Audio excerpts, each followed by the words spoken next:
What's going on, everybody? This is Phil with California Underground, back with another deep dive campaign video, much like the ones I've done before. If you've been around, I've done one on Joe Collins, I've done one on Major Williams, and we really just kind of sit and walk through this public information together, and we kind of ask questions and maybe talk about what some red flags are.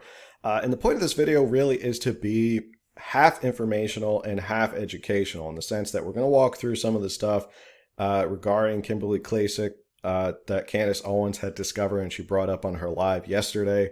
So we're going to kind of look a little bit deeper into that, as well as I'm going to show you some tips and tricks that I use to go about kind of vetting candidates and figuring this stuff out, because this stuff is really not that hard to figure out and it's all public knowledge and you can find it very easily. So I'm going to show you sort of my method to do it. You can follow my method, you can tweak it, you can do whatever you want, but the point is to help people turn in themselves into little Sherlock Holmes or Dick Tracys and do the sleuthing for yourself and for other people, so that we can all start to kind of take a real close look at these candidates who are running and make sure that everything is on the up and up, because these candidates are going to be representative of you. Maybe not in Baltimore. If you're in California, Baltimore's not representative of you, but of the party or whoever you vote for. So it's important that we make sure that the candidates that we're putting forth are thoroughly vetted and keeping them honest. So with that said, let's hop right in. So first off, I want to say there's a disclaimer that there is one little difference that you're going to see is that when you're in the federal elections, like if you're congressional or your House or your Senate or something like that, you go to the fec.gov, because that's all federal candidates. Now, if you're in California and you're running for governor, you would go to the California Secretary of State website. You wouldn't go to the FEC because they won't have that information. You'll go to the California Secretary of State. Likewise, if you're in another state, that information is there as well. And if they're running for municipal stuff, that even gets more granular. You can find that information on Secretary of State. I talked about that in the Major Williams mayoral campaign, where we looked into those expenditures and stuff like that. But regardless, all this information is public. It has to be public. It's the law that it's public. So with that said, let's get going on Kimberly Klacik so we can look a little bit more into her, as well as show you how I go about doing a lot of this stuff. So this is a really easy website to navigate, nice and clean. You put in the name, it pops up, and it'll show you 2020. This was the year she ran. This was the election cycle. She hasn't announced any other run yet, so there's no other information that she has announced she's going to run. She raised $8.3 million. I'm just going to say 8.3. It's 8.299, whatever. It's 8.3.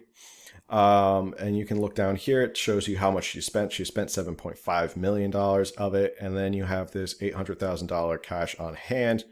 One thing I just want to clarify is a lot of people ask me, well, what can you do with that, like, cash on hand after you're done? A lot of people think that you raise all this money and once you're done, you can run away and keep all the money. That's not really how it works. By law, there's really only three places that money can go. It can, one, go into another congressional seat or another committee that is running. It can go to another committee for yourself. If you want to roll that into another committee and you want to keep running, you can do that as well.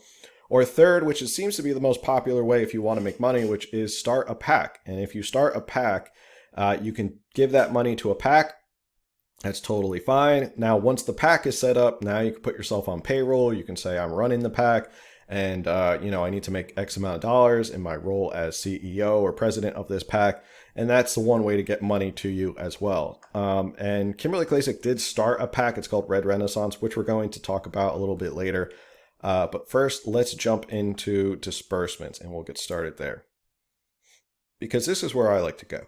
I like to go more in disbursements rather than contributions. I know a lot of people like to look at contributions and be like, who's donating? That's perfectly fine. You can do that. Go right ahead. Knock yourself out. I like to look at disbursements because sometimes that's where you can see a lot of the red flags that we've seen in prior videos. First thing I do, click on amount, and then it'll show you the amounts listed by highest to lowest. Likewise, if you do it the other way, it's lowest to highest, but I do highest to lowest because that's where you're really going to see the biggest red flags. Is when you see six figures going to something and you don't know what it is, that should raise a red flag. And we're going to see a couple of red flags right away. So the biggest one right now, right off the top, Arsenal Media Group. Not really something of concern. Arsenal Media, they do a lot of the videos. So you're familiar with the Kim Klacik video. You're familiar with the Joe Collins video. They work with a lot of really big, influential conservative politicians. So, the big, uh, you've seen the video, see this guy walking through his district. It's the popular, like, I'm going to be walking through my district. Madison Cawthorn there. Lauren Boebert's another one. Let's see. I think Joe Collins pops up here as well. But those are the candidates that you've seen their type of that style of video. They do a good job, and they get paid a pretty penny for what they're doing. Nothing wrong with that. That they're completely above board. That's what they ask for. So if you want a nice fancy video like a Kim Klacik, it's going to cost you almost $500,000. But again, nothing criminal there. That's just how much they cost. Black Pine Films was something I looked up.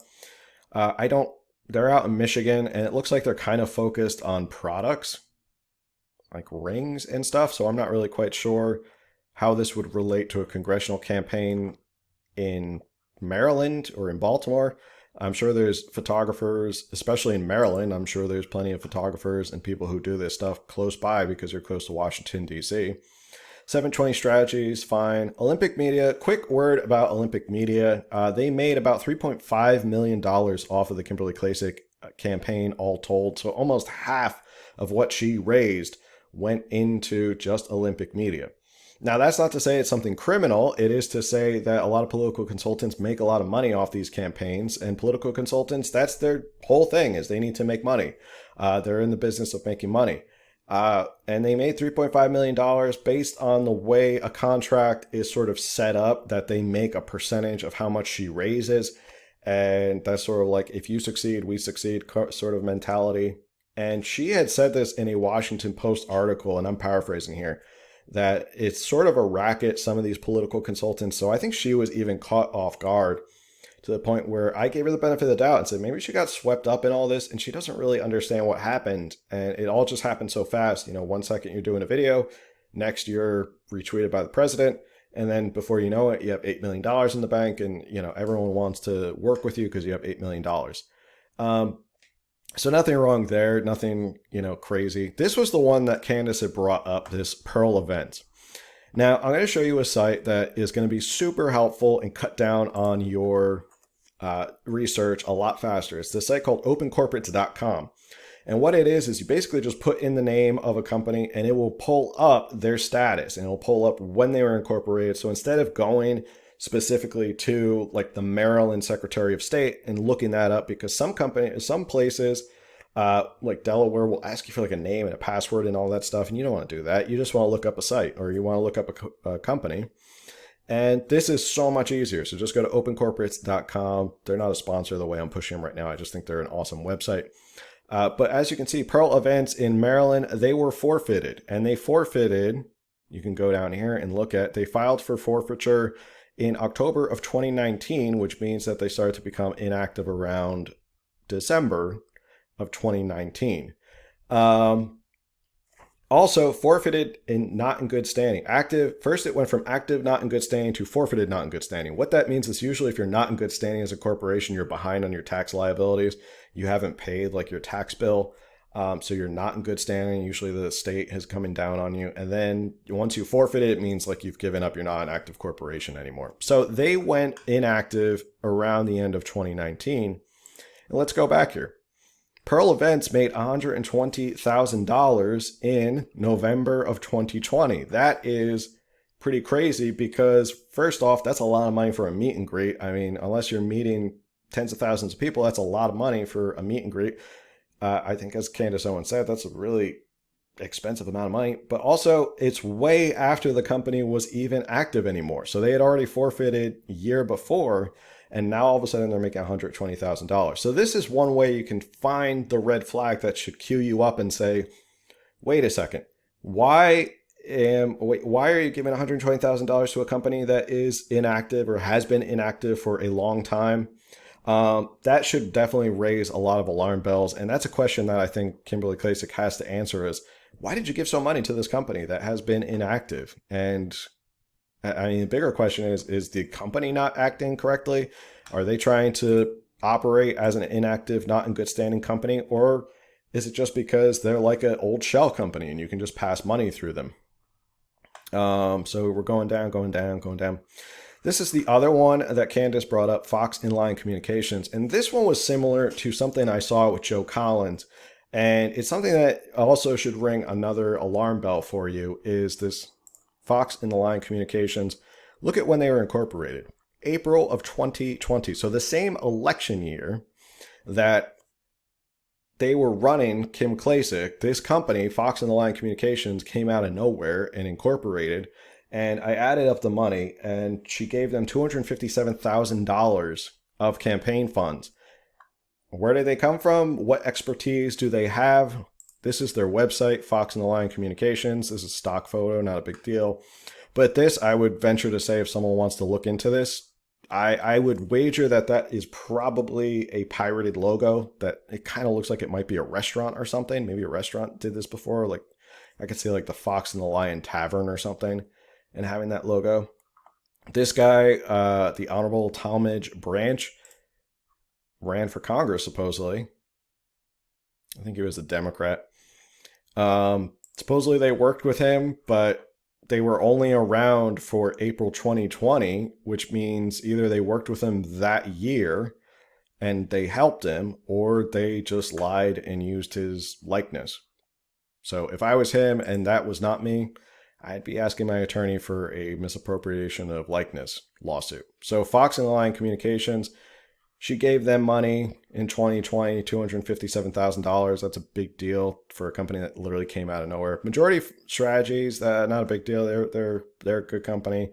Once you start to see the same company over and over again, you can kind of get through these a lot quicker because you start to see Olympic Media. WinRed is a payment processor.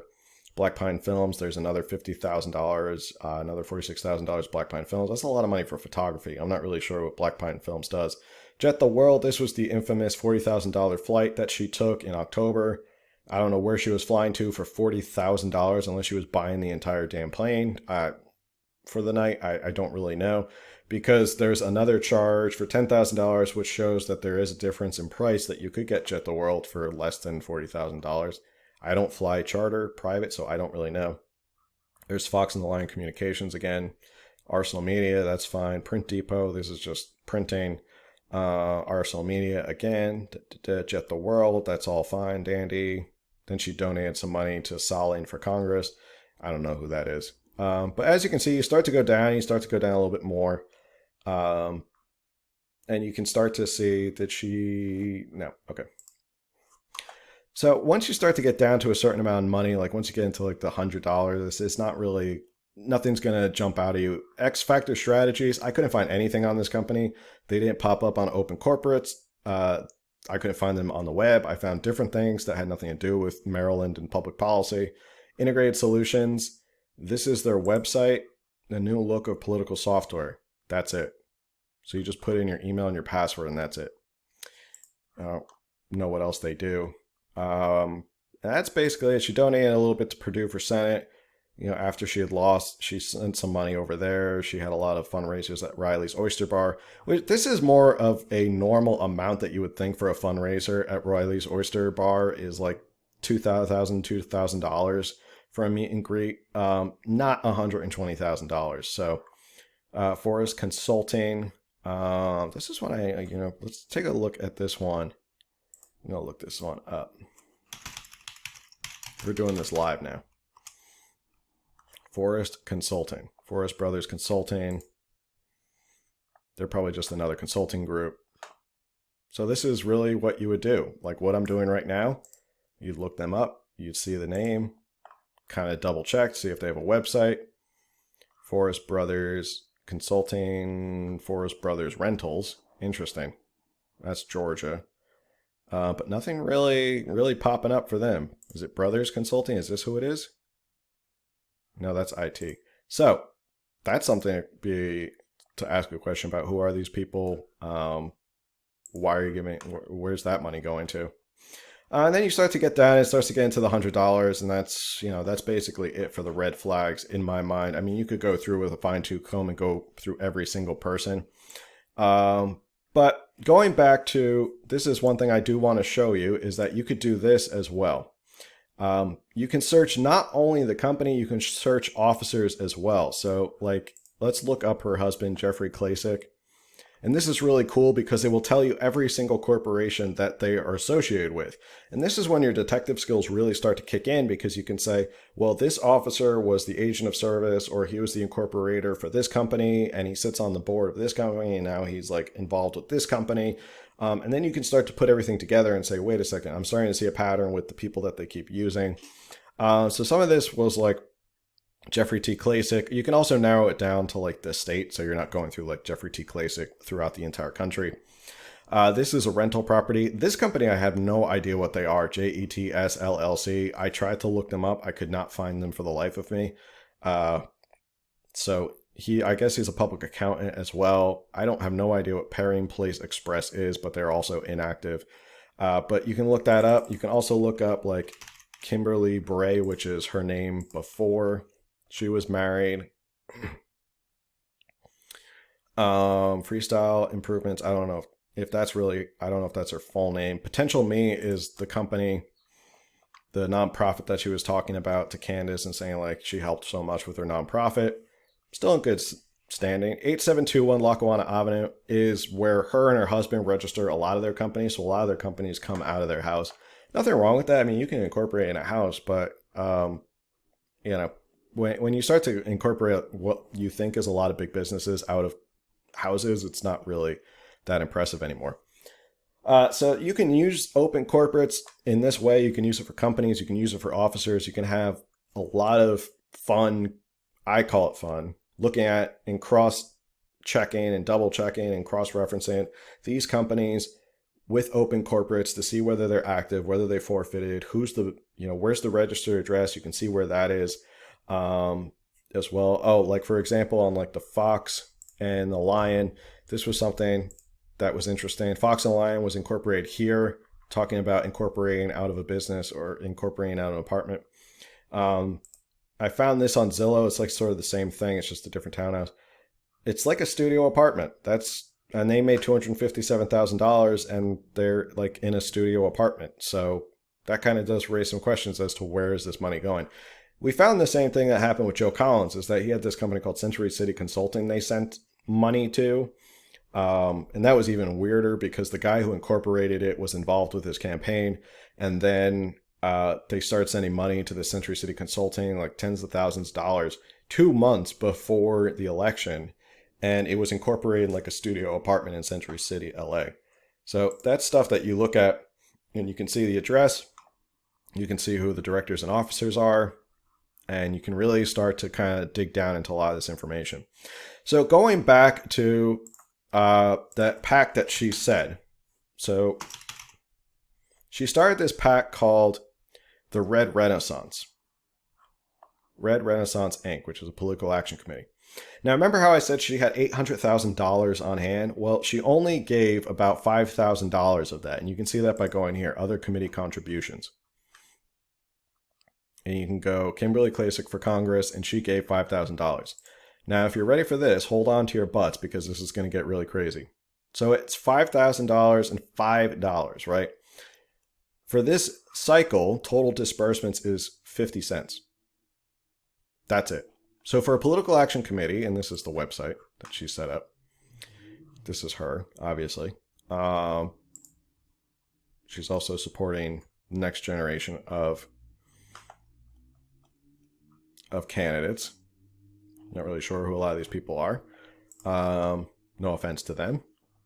But for someone who says that they're actually supporting all these people, you haven't spent a lot of money thus far, right? And maybe I'll be proven wrong, maybe with new filings. But as of right now, she had $5,000 in there, and she hasn't really spent a lot of money. But that's another question of, if you're serious about voter registration and you want to come out and say like, well, Stacey Abrams is doing a fantastic job registering voters. And I'll give Stacey Abrams credit. She did a great job in Georgia, changing voters to Democrats and registering Democratic voters.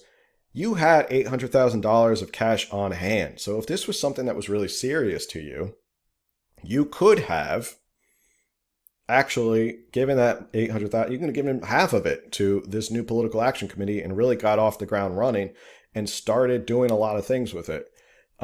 which is one of those things that makes me lead to believe that is she really serious about doing what she says she's doing? And these are the things you have to kind of start to look at and question and read between the lines and be like, if you're really serious about changing things in voter registration, why are you not actually going ahead with the $800,000 you have on hand and pumping up your political action committee to make things happen rather than just go on social media and tweet about it? So with that, that's basically all I want to show you. I didn't want this to really drag on too long, but that's the informational / educational video of how you can do this yourself. This is really how, if you want to be a Sherlock Holmes or a Dick Tracy when it comes to campaign finances and sleuthing around looking at this stuff, this is a good place to start. You can start looking at disbursements. You can start to look at companies and say, wait a second, like you see with Pearl Events, and say, wait a second, why are you giving $120,000 to a company that is inactive? So that's what you can do. Everyone can do it. All this information is public knowledge. I've given you the information that you can go and look at. You can look at the FEC. You can look at the Secretary of State, opencorporates.com, which will help you look up all the different businesses. There's another site called opensecrets.org. They kind of keep track of all the political action committees and the campaigns, so you can look at that as well.